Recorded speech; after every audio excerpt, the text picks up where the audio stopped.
On everybody, thank you for joining us here at Offside and Out of Bounds. We're going to be breaking down the NCAA round of 32, day one, which is Saturday. I'm Adam. I'm Junior. Let's go!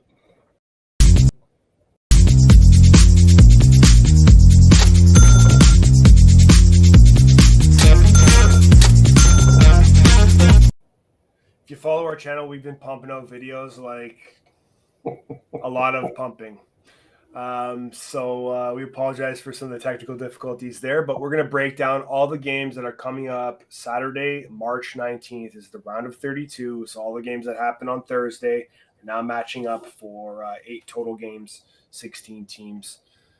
Junior, do you have any comments just on the last couple of days so far?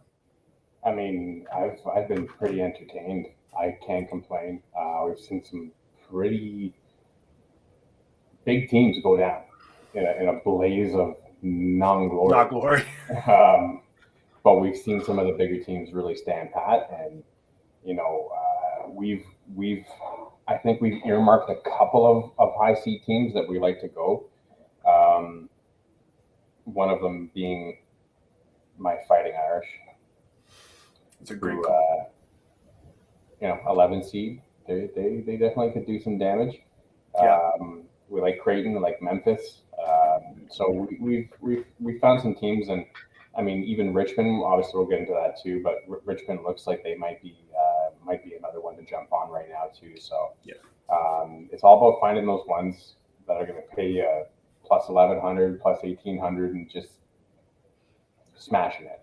Yeah, so if you're new to this, if you're new watching this and you haven't seen us before, definitely hit the subscribe button, join our channel. We want to bring you along for the journey with us.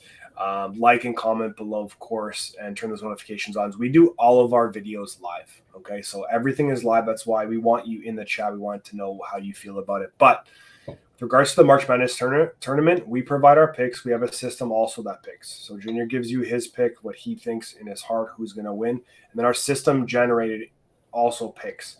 Our picks from last year clipped off at about 72%. I'm not going to say our goal this year is to go off on the system anyhow at 80% plus. So please, if you are a betting person, our bets are going to get more complex as the tournament goes on because we're going to find those outliers that have those heavy odds against them, and we're going to figure out who's going to win those games. So please join us on this journey by subscribing to our channel. Junior, let's get right into it with the 8th seed North Carolina Tar Heels versus the Baylor Bears at number 1. This is going to be an interesting game. This is going to be a barn burner. And to headline the day at 12:10 tomorrow, I'm ready. I'm locked in. Yeah, like I've got a bag of chips, got my dip, I got a hoagie and a beer, and I'm ready to just sit back and watch this unfold. These are two big programs, two power teams. You got Carolina, who shoots a little bit better from 2 on the floor. Baylor, who shoots a little bit better from 3 on the floor, and then Carolina's a little more disciplined at the line, 76% to 72 on Baylor's side. I like both of these teams a lot. This is not a matchup I want to see in the round of 32. But I guess you got to start weeding some of these programs out. And the system is liking Baylor quite heavily, actually. Okay. So our system score on this is 80 to 68 in favor of the Baylor Bears. Wow. I'm just going to pull up the odds for us here. Yeah, so Baylor's not having this ready. Yeah, Baylor's 5.5, and the over/under is 148. Okay. So obviously, system's got the over just cashing by a half point, so I probably would stay away from that. Okay. Just based on the fact that a half a point is not something you want to play with when your system is spitting out a pretty accurate score. Yeah. But I mean, if you want to alternate that spread on Baylor and move that up to 10, you might be okay doing that. Personally. Yeah, we want your pick as well, Junior, because you picked Notre Dame and the system did not pick Notre Dame. They did not. I think this would be a lot closer than people think. I think this might be a 2 to 3-pointer. It's going to come down to the last few minutes of the game. I get it. Baylor's the defending champs. They've got a strong team. Pretty much everyone's returning except for a few guys. But there's just something about the Tar Heels when it comes to tournament time. There's a history there. And in the seed that they're in, I don't know if it's a missed seed. It could be just a little bit, but they don't play like, what are they? They're an 8, right? Yeah, 8 seed. Yeah, they don't play like an 8. This is a team that's going to hang 80 on the board. That's not an 8 seed. So sorry, I have the numbers here. 148.5 is the over/under on this game. Personally, I'm going to sit back and enjoy this. This is going to be a barn burner. I think that the over is going to hit hard. I see this like 89, 85, 89, 83. I think this is going to go well over. Yeah, this is a great way to start your Saturday in the round of 32, and I'm looking extremely forward to this game. Let's keep it moving here. We're going to move over to Battle of the Birds. Creighton, who we love. Again, I don't really want to see this matchup on day 3 of this tournament. No. This is a 9 versus a 1, and Kansas is minus 11.5 points. And then the over-under for this game is 140. This is 240 on Saturday. Yeah. We had loosely earmarked Creighton as one of those teams we wanted to ride. This is a tough spot. This is a really tough spot to be in. When you're looking at a Kansas team who's coming off a game where they shot 50 on the floor, 50 from 3, and didn't have to shoot the free throw that much. They still shoot it at a 73% clip. So you're talking about probably one of the most balanced offenses in the country. Going up against a little Cinderella Magic, it's too bad that this happened in the round of 32. Yes. But the system is going to give a little bit of love to Creighton. They're not going to give them a dub, but we got a final score of 76-67. So take Creighton to cover. 11.5 points. Personally, I think this is going to be a blowout on Kansas' side. I think this might be 20-22. I think this is going to be it's going to be a beatdown. Really? Okay. All right, and that over/under 140. What was the numbers there? I can see Kansas I can see Creighton getting mid to high 60s. So if I'm thinking Kansas is going to win by 20, then I can see them getting mid to high 80s. So that's putting it well over. Okay. All right, moving along here, 5:15. The 11 seed Michigan Wolverines versus the number 3 seed Tennessee. Apologies here. I'm just trying to find out where Michigan is there. I don't see the stats. You can go ahead and talk about it while I just pull up the spread here. Yeah. So when you look at Michigan, they kind of snuck through the complete misseed, in my opinion, on them. Agreed. They shoot the ball better from the floor than Tennessee does. They're kind of similar from 3. And they're kind of similar from the free throw line too. But this is a big but. You're talking about a team in Tennessee that is rolling right now. They rolled through Champ Week. They dusted their first round opponent. They are this is another North Carolina Baylor type game where it's going to come down to coaching, I think. If Tennessee by 6, by the way. Yeah, if Jawan can make the right changes and get done what he needs to do, which he did in the first game because they were behind going into the half and they weren't looking very good.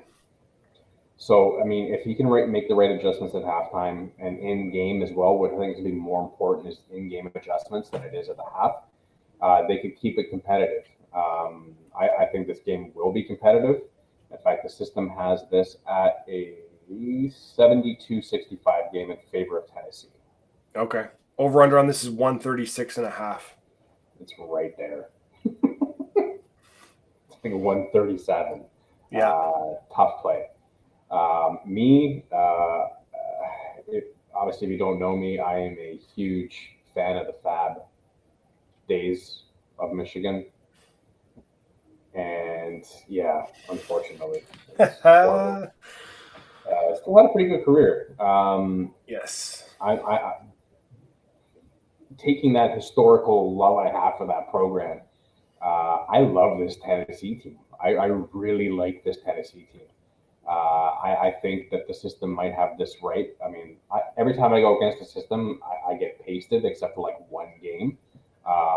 So I got to ride here with Tennessee. Hot hand, they're the team that's streaking, and Agree. they've been consistent. They're balanced both offensive and defensively. The efficiency is through the roof. But again, this is another treat on day 3 of the tournament. Yeah, no, I agree completely. Okay, so we're gonna move along here now. This game is 6:10 p.m. Number 12 seed Richmond versus the number 4 seed Providence. Providence by 2.5, and then the over under on this game is 134.5. We like Richmond. Yeah. I don't know. Tell me what's gonna happen in this game. So like average possessions, they have the ball more than Providence does. I think Providence may have snuck one out. I mean, obviously, it was still a convincing win in round 1, but I think the opponent that Richmond had was a lot more difficult of an opponent than what Providence had. I don't think Providence is a 4 seed. I really don't.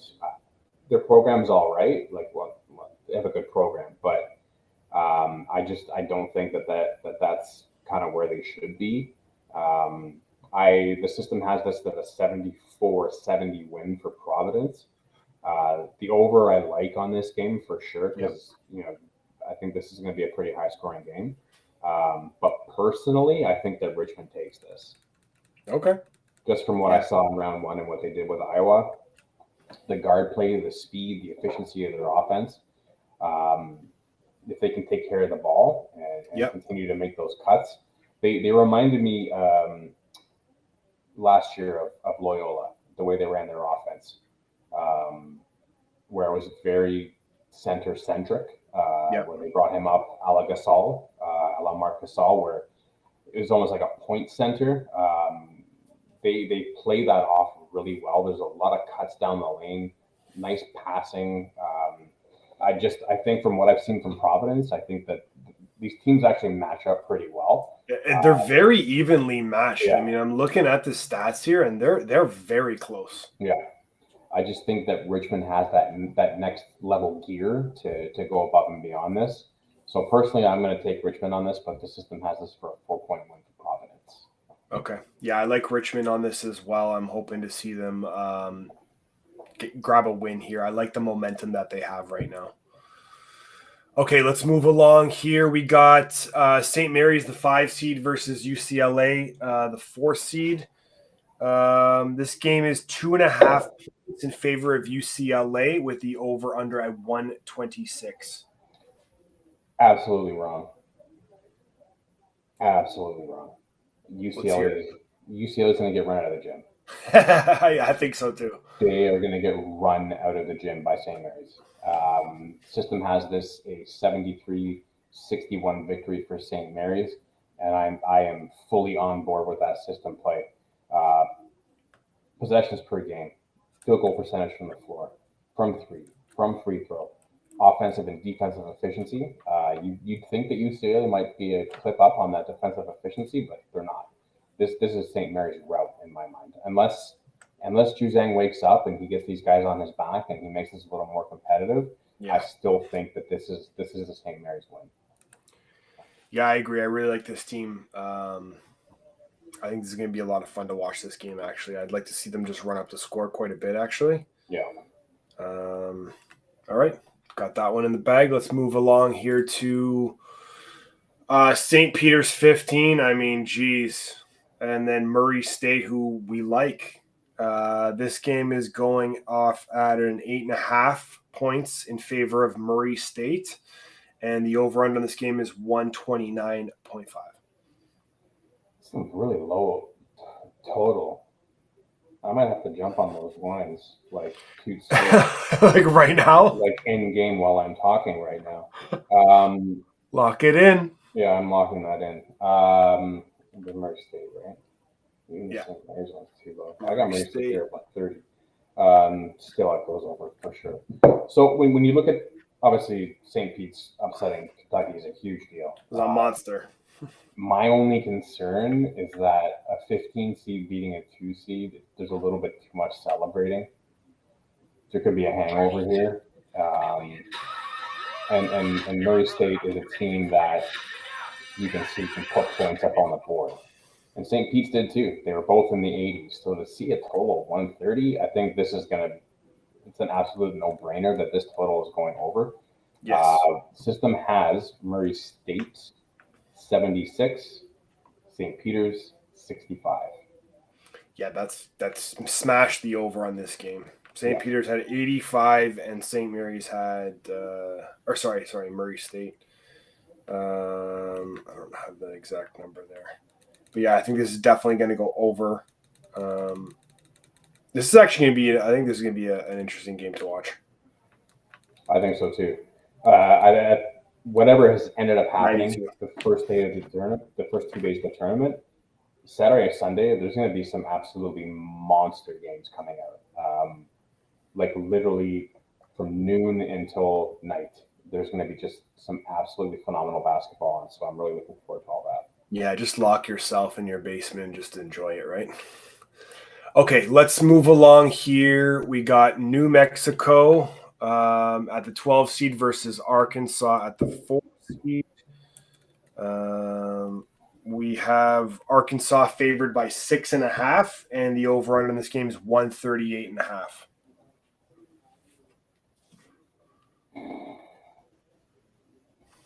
This is one of those games that could just be just a blowout. I think Arkansas's got the jitters out. They had Vermont almost clip them in the first round. Yeah. But I do like this Arkansas team. They do have upset potential in them just because of the way they play. If New Mexico State can pull them down to their level, and we've seen it all year in their key losses, is they will start trying to run with a team they can't run with, instead of trying to slow the pace down and allow them to dictate the pace of play. If Arkansas gets down to New Mexico State's level, I think New Mexico State can probably outrun them. So I'll be interested to see how Arkansas is going to come out and react. This game could be over by half, or it could be super close. And if it's super close, I think that's going to benefit New Mexico State in the end. System has this. New Mexico 74. Sorry. Arkansas 74, New Mexico State 66. Okay. All right. And the last game for Saturday, we got Memphis seeded 9 against Gonzaga 1. This is the late game, 9:40 start. This game is -10 for Gonzaga and 155 over under. Okay, I'll tell you personally right off the hop, I'm taking Memphis +10, and I'm taking the over on this game. System has this in a very different light. Of course it does. It's tough to go against a team that shoots over 50% from the floor in Gonzaga. Almost 40% from 3 and almost 75% from free throw. But there's an intangible here. And it's Memphis is healthy. And everyone's together and they're running. And they've got a pretty strong basketball mind on that sideline in Penny Hardaway. Definitely. I think it's going to be closer than people assume. I think this is like a 93-85, 93-83, and that Memphis can get the point totals up there, because the one thing that Gonzaga doesn't focus on a lot of, and that's defense. They want to run. They want to run up the floor. They want to scoring put points machine on the board. They don't care if you come down and score on them, because they want to run the ball back up the floor. Yep. So, I mean, it's like ping pong for them. Exactly. Because, I mean, your catalyst there is Nembhard, and Nembhard just wants to run. He doesn't want to do a half-court offense. He wants to get the ball down the floor, transition stuff. Like they want their defense to transition into their offense. They don't want to think about defense. Get back, guard your guy, but rebound and get the ball down the floor. 100%. So smash the over on this, definitely. But I think Penny might keep this real competitive. So I'm going to take that plus 10 to the bank.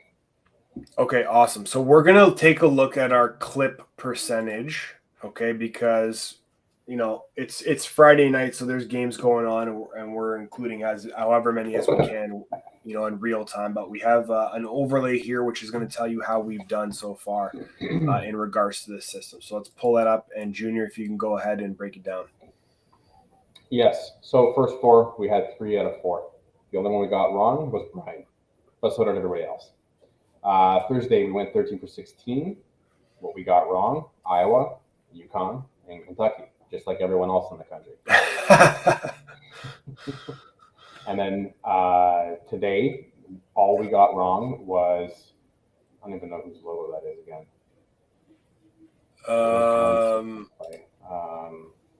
Hold on here. There's so many various animals in this tournament. Yeah, for real. Montana State. Montana State, yeah. We had Texas Tech faltering, and they ended up winning by like 35. Yeah, 97-62. So that was pretty bad. But I mean, we still have Michigan State tonight, Houston tonight, Wisconsin tonight, Illinois tonight, Arizona tonight, LSU tonight, Duke tonight, and TCU tonight. LSU right now, they are behind. Michigan State just started. Houston has not started yet. I mean, if we want to do a quick in-game here, Duke did. Where's Duke? Does Duke not play yet? Oh yeah, no, Duke won. Duke won by 18. Arizona won. Illinois won. So I mean, Texas, Notre Dame, Villanova, Miami, Duke, Illinois, Arizona, and then everything else is live. Yeah, so we've literally got 3 games right now. If we get these next 3 games, then we're looking at like just getting 1 wrong, going 15 for 16 today, which is absolutely ridiculous. It's a monster. Yeah. Awesome. Okay, look, guys, thank you so much for joining us. Please hit that subscribe button. It helps our channel grow. We want you guys to like, comment, share. Turn those notifications on. All of our videos are live, and that's the best way for you to jump in and get involved. We want to hear what you have to say, so definitely come join us on one of our lives. We are going to be back recapping games from Friday, talking about Sunday's upcoming games, so look out for us. We'll give you updates on the system and how we're doing so far, but right now, as you see, we're plus 80% on the clip, which is fantastic. So that's going to be it for us here at Offside and Out of Bounds. I want to thank you guys again for your time and energy. I'm Adam. I'm Junior, and we're going to see you real soon.